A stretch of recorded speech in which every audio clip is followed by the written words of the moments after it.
Hey, c'est encore moi.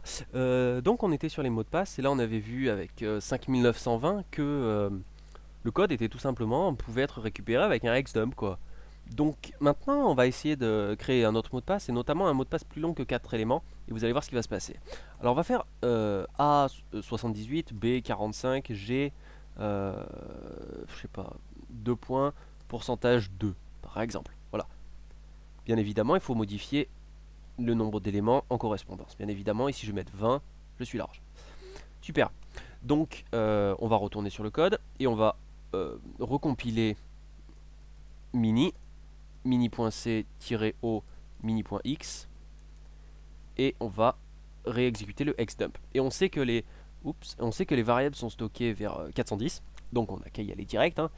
Et ici 410, et là vous arrivez à A78B, et là vous voyez qu'en fait, après il y a un point D $point.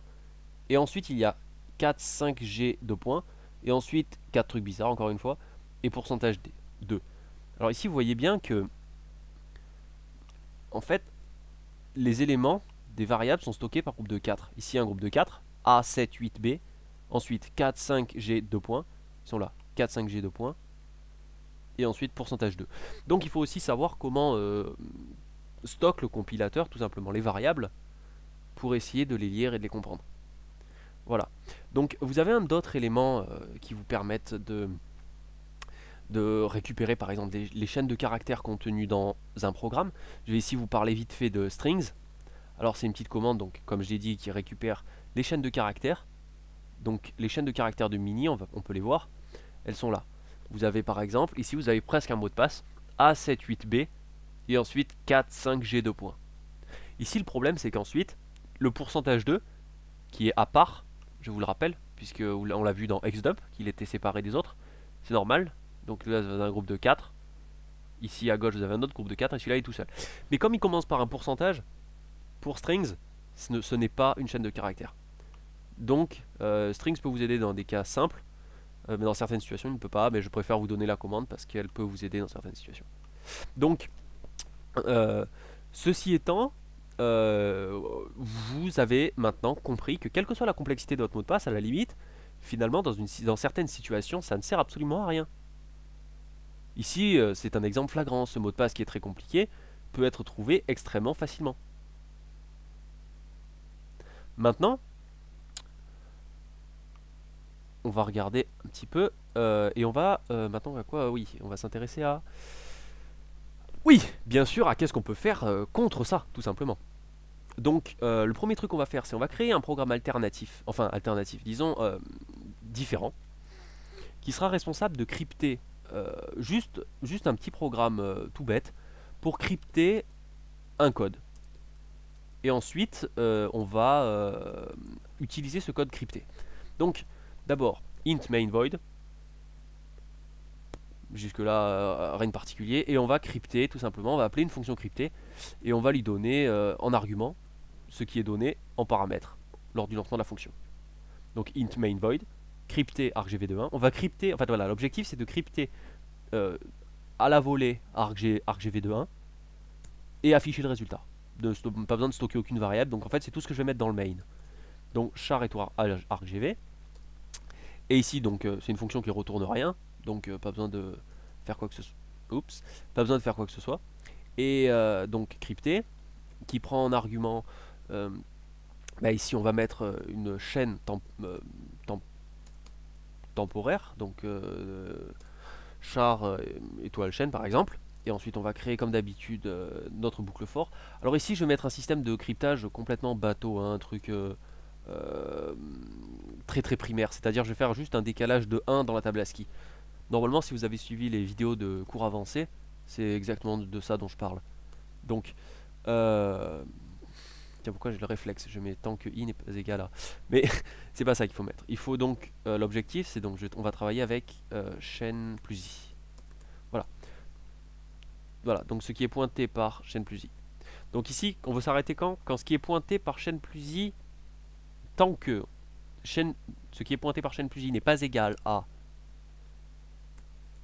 anti/0, ce qui signifie la fin de la chaîne de caractères, vous l'avez compris. faire tout simplement ce qui est pointé par chaîne plus i est égal à ce qui est pointé par chaîne plus i plus 1. Voilà, donc c'est tout simplement un décalage d'un dans la table ASCII. Voilà. Donc on va voir ce que ça donne. Donc là c'est un programme qui s'appelle crypté.c et on va l'appeler tout simplement crypté.x. Et on va lancer crypté.x et en mot de passe on va lui donner. On va reprendre le même exemple que tout à l'heure là, le 592. Voilà. Et là on se retrouve par exemple avec 6.2.3. D'accord. Donc en fait ce programme qu'on va utiliser complètement en parallèle, là je l'ai écrit en C, j'aurais pu l'écrire en n'importe quoi. C'est le même principe parce que l'objectif c'est juste de crypter le message. C'est-à-dire qu'en fait, l'objectif c'est que dans notre main, le programme ne soit pas en clair. C'est-à-dire que le mot de passe qui soit ici ne soit pas en clair. Ok. Donc en fait, à chaque fois qu'on va utiliser ce mot de passe là, qu'on a maintenant crypté, en utilisant notre système de cryptage personnel, si vous voulez, on va pouvoir un peu regarder ce qui se passe. Je vais faire un autre truc.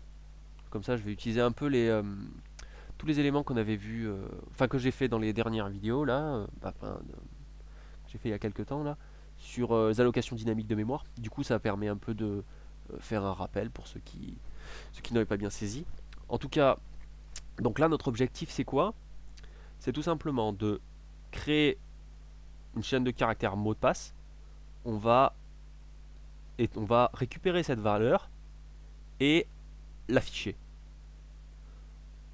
Ok, donc on va utiliser donc l'allocation dynamique de mémoire. Donc ici on va créer dollar réflexe. Donc bien évidemment c'est une chaîne de caractères, donc étoile. On va donc char étoile password et ensuite on fait un malloc et la taille ça sera size of char x 10 tout simplement. Bon, pour reprendre le même principe la dernière fois. Donc voilà une petite allocation dynamique. On va mettre un free parce que c'est une allocation dynamique, on va garder à la fin, hein. Et on va tout simplement afficher cette chaîne de caractères. Et bien évidemment, pour qu'elle soit égale à quelque chose, cette chaîne de caractères, au milieu, il faut faire quelque chose. Et au milieu, ce quelque chose, on pourrait tout simplement afficher, enfin plutôt lancer une fonction de décryptage avant d'afficher. Donc décrypter et afficher. Donc on peut appeler, on aurait pu utiliser, ouais, on aurait pu utiliser une fonction retour. Non, c'est bon. Je vais utiliser donc décrypter password et je vais donner en deuxième un argument, si vous voulez, en paramètre. Premier paramètre password et le deuxième ça sera 6.2.3. Et l'objectif c'est de récupérer cette chaîne de caractères, de la décrypter et de mettre le résultat dans password. Ça c'est ce que doit faire la fonction décrypter. Voilà. Et donc bien évidemment ici c'est une chaîne de caractères donc je mets pourcentage S. Donc ici la fonction ne retourne rien, décrypter et voilà, décrypter. La fonction décrypter, les arguments, on peut garder le même, char étoile password pour celui-là, et ici on va mettre un truc temporaire, crypté par exemple. Voilà, très bien. Et donc on va récupérer la valeur de crypté, de la chaîne de caractères cryptée, et on va la mettre dans password. Ok, bon ça c'est facile, strcpy, oups, password, et on va prendre le résultat de crypté. Ok, donc là j'ai utilisé strcpy, mais il y avait déjà string.h que j'ai utilisé tout à l'heure pour une autre raison. Mais c'est parfait. Et ici on va utiliser pareil que la fonction cryptée tout simplement, dans l'autre sens. Tout simplement décrypter quoi. C'est-à-dire on va faire un décalage, toujours un décalage de 1 dans la table ASCII, mais pas le même, si vous voulez. On va faire le décalage dans l'autre sens. Donc password plus i, je vais récupérer ça, comme ça je peux le réutiliser. Donc ici, i est égal à 0, tant que, non pas du tout, tant que étoile de password plus i, ce qui est pointé par password plus i, tant qu'il n'est pas égal à, toujours pareil, la fin de la chaîne de caractères, faire i++, et ici, notre objectif, ça sera donc de récupérer password plus i, et il sera égal à password plus i, moins 1. Donc si vous voulez, on fait un retour arrière dans la table ASCII. Ok. Donc théoriquement, ceci est en clair, et afficher le résultat. On va voir ce que ça donne. On va donc faire un GCC, donc on a récupéré la fonction main cette fois. Hein. Oups, je suis allé un peu vite. Bien évidemment, malloc implique qu'il faut inclure la bibliothèque stdlib.h. Bravo à ceux qui l'ont vu, parce que moi en parlant, je n'y ai pas pensé. Et bien évidemment, encore une erreur, bravo. Et bien évidemment, sizeof, s'il est mal écrit, ça ne marche pas. Eh bah décidément. Donc, je relance la compilation, et on va regarder avec a.out ce qui va se passer lorsque je lance ce programme. Et ici, vous voyez 592. C'est-à-dire que le programme est décrypté à la volée. Mais il n'est pas stocké directement dans une variable. Il n'est pas stocké directement dans le programme. Et on peut en avoir la preuve si on fait un xdump, xdump-c, a.out, et on savait que, bon, dans le programme d'avant, qui était évidemment pas le même, les variables commençaient à être stockées aux alentours de 410. Donc on peut regarder où c'est qu'on peut trouver notre mot de passe à partir de 410. On regarde. Ah, ici on a notre 6 2.3. Mais vous comprenez bien que c'est très difficile pour savoir que c'est le mot de passe. Et ensuite, si vous savez que ça c'est le mot de passe, vous devez aussi savoir quelle est la méthode de cryptage qui a été utilisée. Ici, même un simple décalage de 1 dans la table ASCII rend, si vous voulez, la reconnaissance du mot de passe assez difficile. Bien sûr, pas impossible, mais difficile. Donc, voilà un petit peu les méthodes que vous pouvez trouver et que vous pouvez, voilà, les systèmes que vous pouvez utiliser tout simplement pour faire ce que vous avez envie, quoi. Donc, à partir de là, qu'est-ce que je voudrais rajouter donc, bien évidemment, n'hésitez pas à jeter un coup d'œil sur les différentes options que vous pouvez utiliser avec xdump. J'ai parlé un peu de xxd, juste pour l'affichage du binaire. Ensuite, voilà, c'est vraiment à vous, si vous voulez faire quelque chose de performant, d'efficace. Je ne vais pas vous donner le code pour ça, bien évidemment. Hein, comme d'habitude, on est ici pour programmer, vous n'êtes pas ici pour récupérer des codes tout faits. Voilà. En tout cas, j'espère que vous avez compris le contexte et en gros, en fait, avec xdump, ce que vous pouvez faire, alors je vais peut-être vous parler un petit peu d'xdump parce que je crois que la vidéo est un peu courte là. Du coup, alors je sais pas du tout. Par exemple, on va prendre un autre programme, tiens, allez, tant qu'on y est.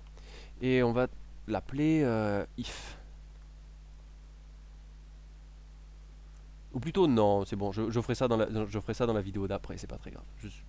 Donc c'est tout, et puis j'espère que ça vous a plu, et j'espère que vous avez bien compris. Je suis peut-être allé un peu vite, mais voilà, crypter, décrypter, un sens et l'autre, blablabla, rien de très compliqué. Donc voilà, et je vous dis donc à très bientôt.